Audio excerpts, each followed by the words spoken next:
The night Tokyo learned it was no longer safe. November 24th, 1944. Just after midnight.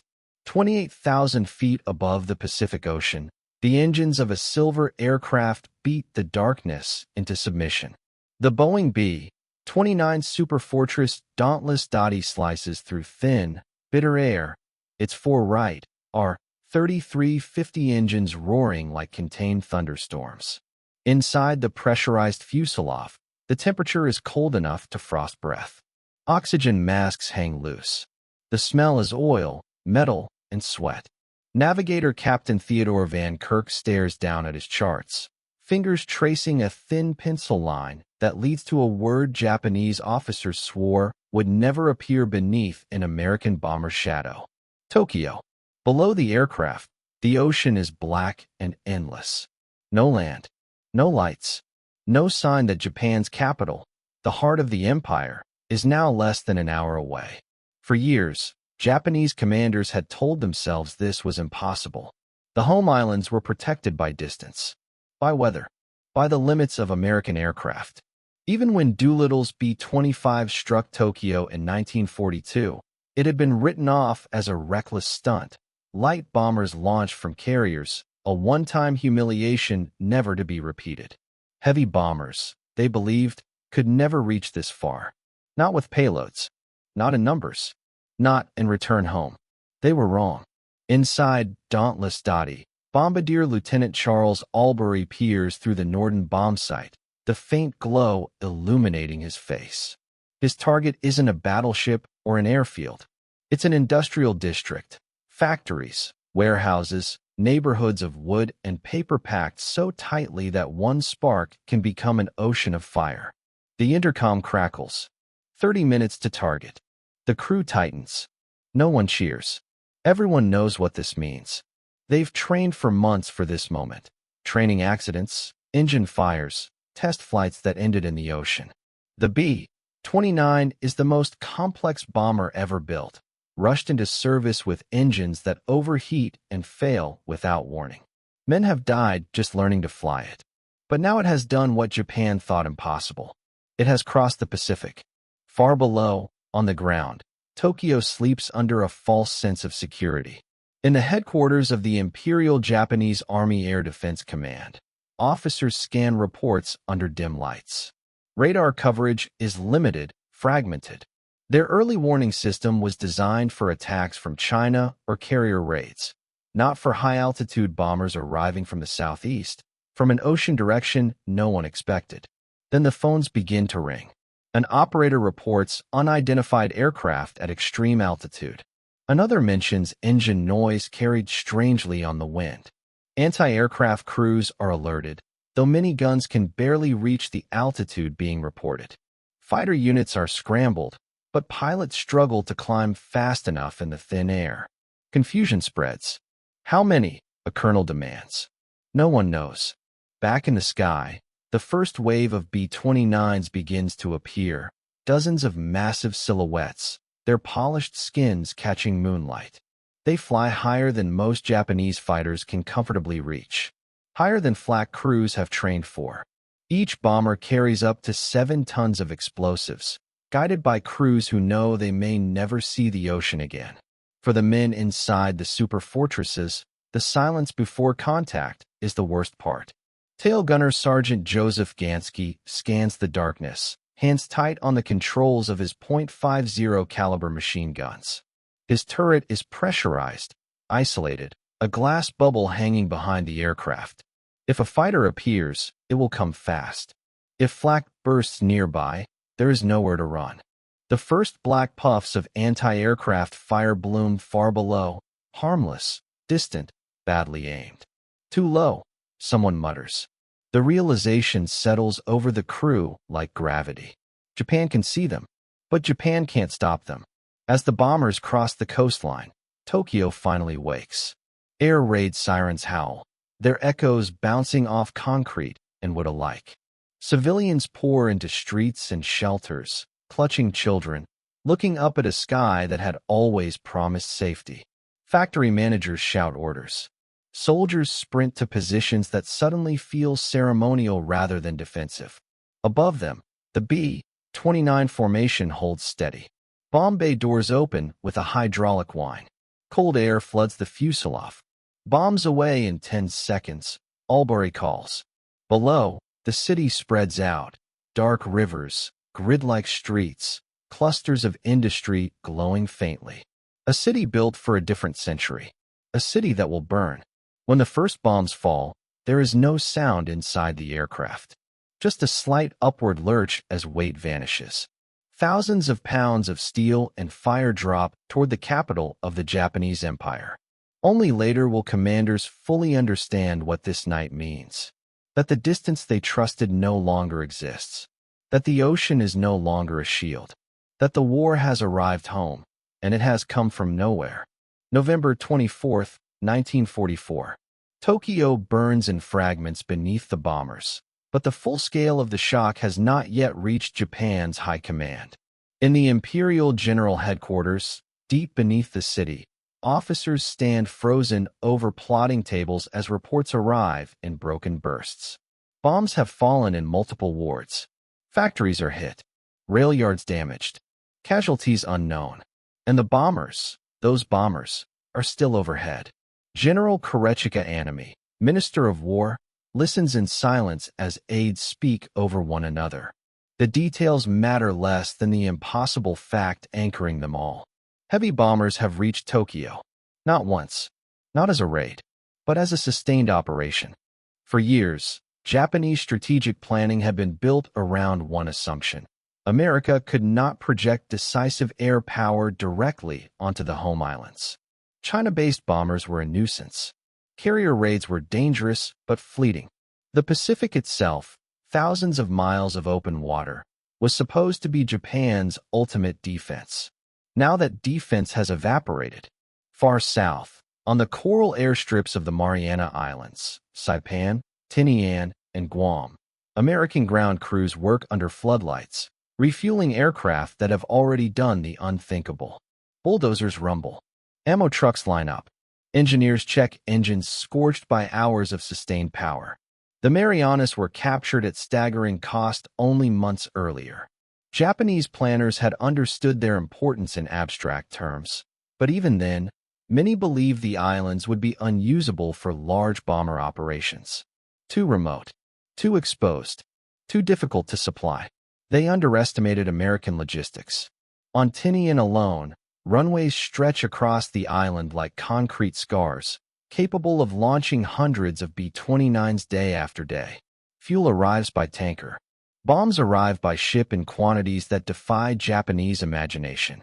Entire airfields have been carved from jungle with a speed no one thought possible. The B-29 program itself had been shrouded in secrecy. Even many American pilots hadn't understood what they were flying until late in training. Pressurized cabins, remote-controlled gun turrets, long-range navigation systems designed for ocean crossings. This wasn't just a bomber. It was a declaration of industrial dominance.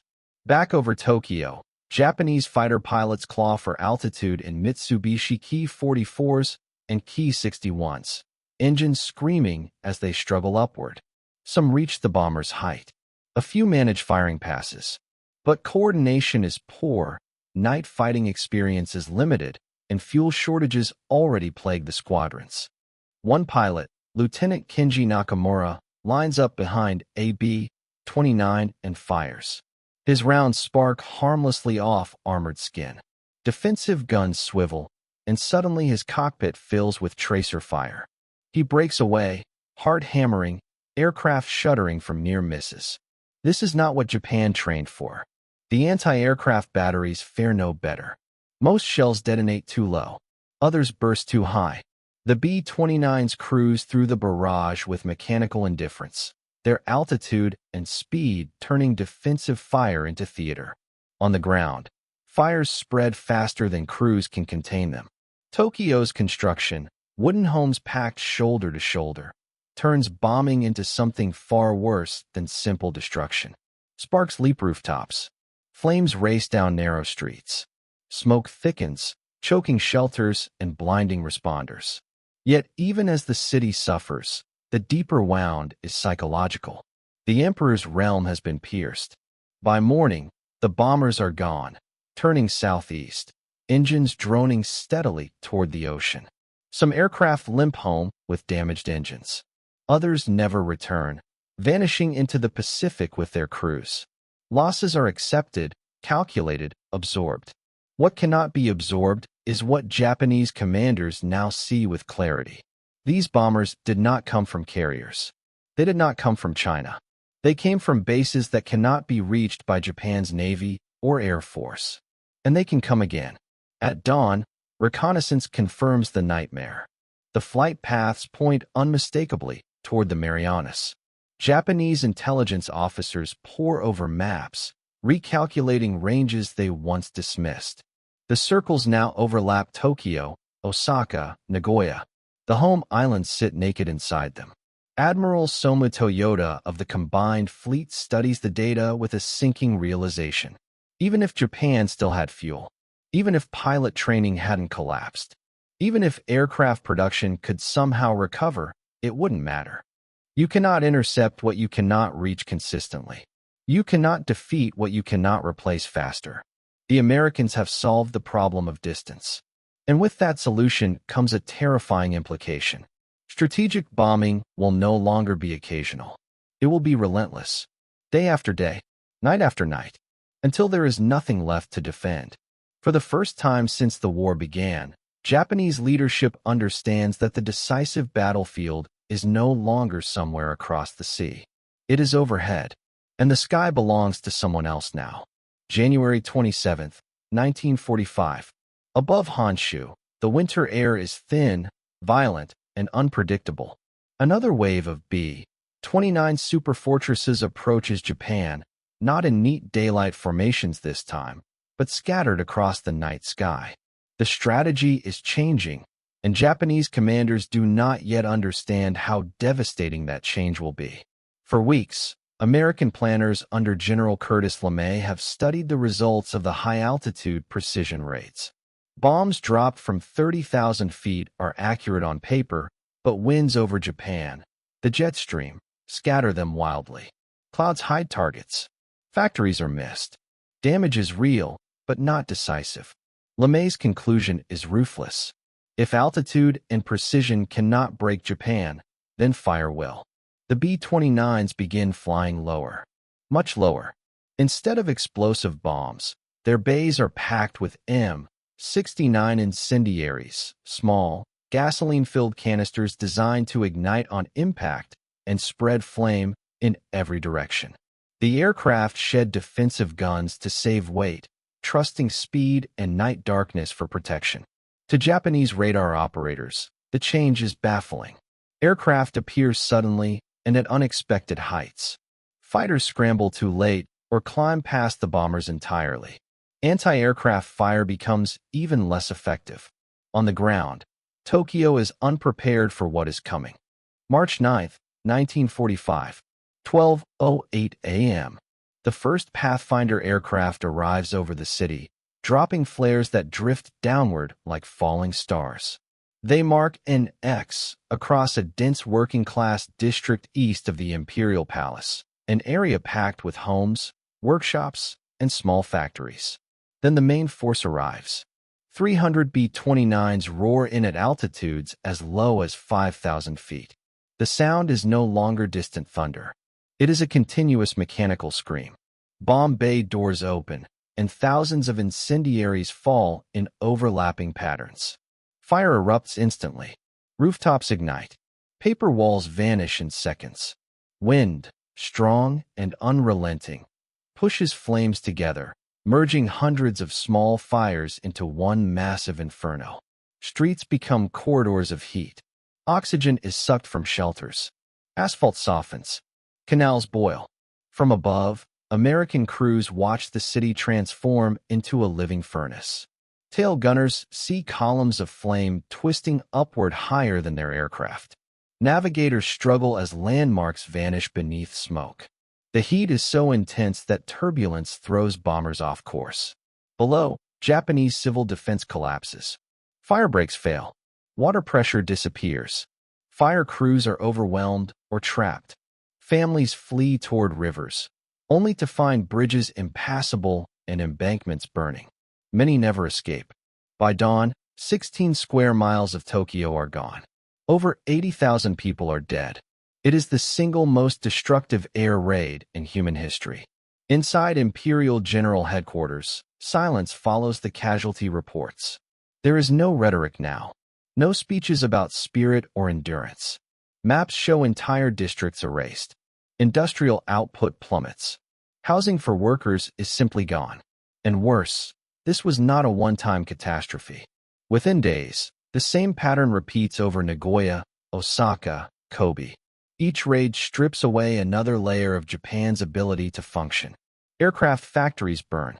Machine shops vanish. Transportation collapses. Japanese fighters try desperate measures. Some pilots ram bombers. Others launch crude rockets upward into bomber streams. Losses are inflicted, but never enough. The Americans replace aircraft and crews faster than Japan can replace ammunition. The Emperor is informed personally. The skies over Japan, once thought untouchable, are now permanently hostile. Curtis LeMay does not pause. He accelerates. The message is unmistakable. If Japan will not surrender, its cities will be reduced systematically, one after another, until there is nothing left to defend. For Japanese commanders, the realization hardens into something colder than fear. The problem is no longer stopping the bombers. It is surviving them. Spring 1945. Japan's air defense network is no longer fighting to win. It is fighting to exist. On airfields across Honshu and Kyushu, rows of aircraft sit grounded, not because they are obsolete, but because there is nothing to put in their tanks. Fuel depots have burned. Refineries are shattered. What aviation gasoline remains is rationed to a few sorties, reserved for emergencies that never stop coming. Pilots train in the air for hours less than their predecessors trained in days. Young men arrive at squadrons with barely enough flight time to land safely, let alone intercept high-speed bombers at night.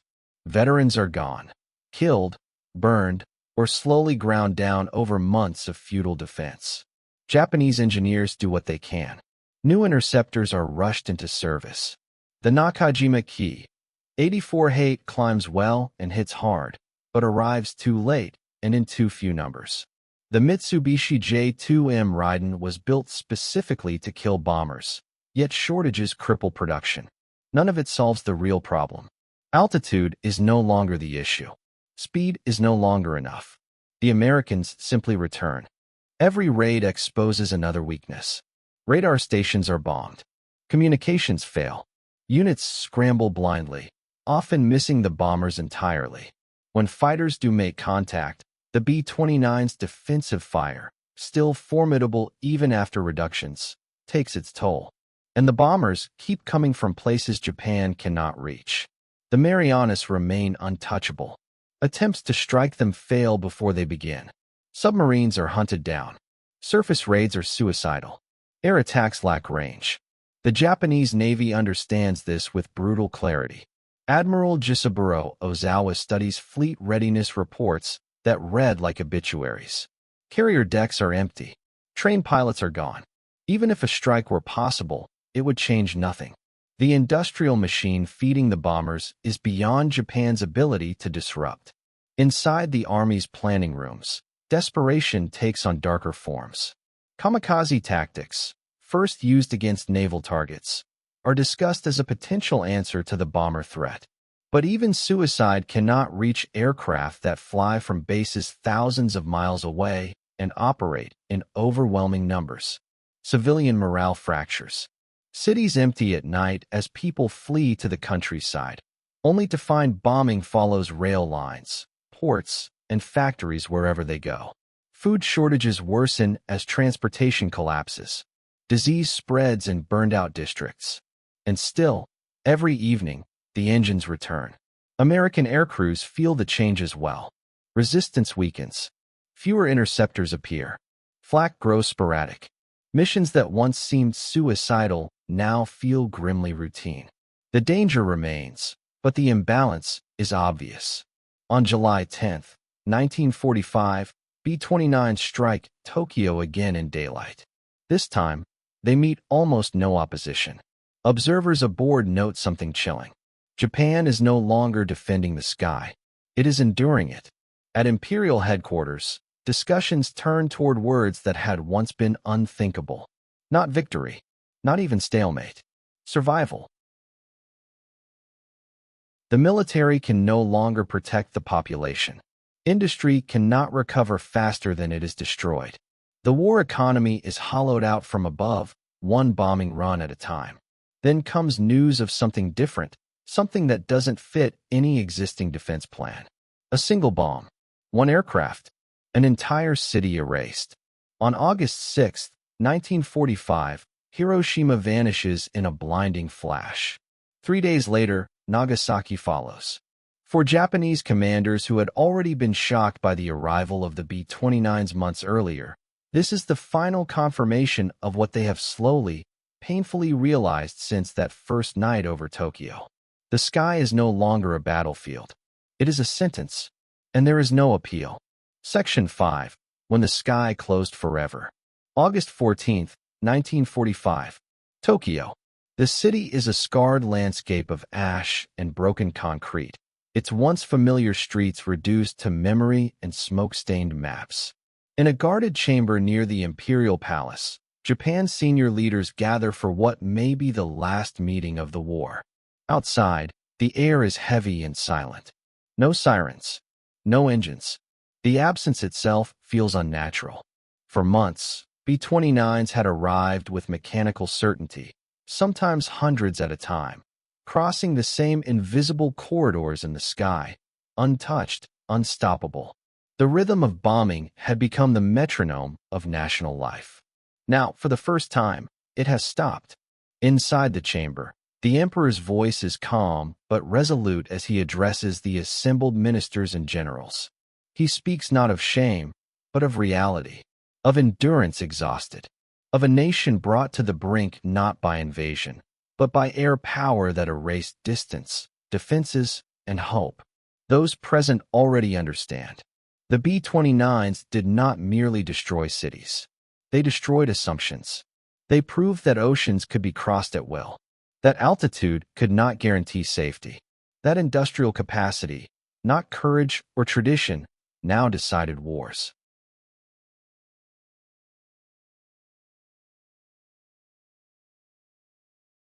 Japanese commanders think back to that first night in November when reports had sounded unbelievable. Heavy bombers over Tokyo, returning safely, coming from bases that maps once dismissed as irrelevant dots. From that moment onward, the outcome had been written in contrails. On August 15th, Emperor Hirohito's surrender broadcast crackles across the airwaves. Many citizens hear his voice for the first time. He speaks of enduring the unendurable, of laying down arms to preserve what remains. No mention is made of bombers, or firestorms, or the long months of burning cities. But everyone listening understands what forced this moment into existence. The war did not end on a beach or in a jungle. It ended in the sky. In the days that follow, American crews land their B-29s for the last time. Engines cool. Bomb bays remain closed. Men step onto runways knowing they survived something no generation before them had ever experienced. Below those same skies, Japan begins to rebuild, slowly, painfully, on ground reshaped by fire and shadow. History will remember battles and weapons, names and dates. But for the men who watched Tokyo appear beneath their aircraft from nowhere, and for the commanders who realized too late that distance was no defense at all, the truth is simpler. The moment the B-29 reached Tokyo, the war's ending became inevitable.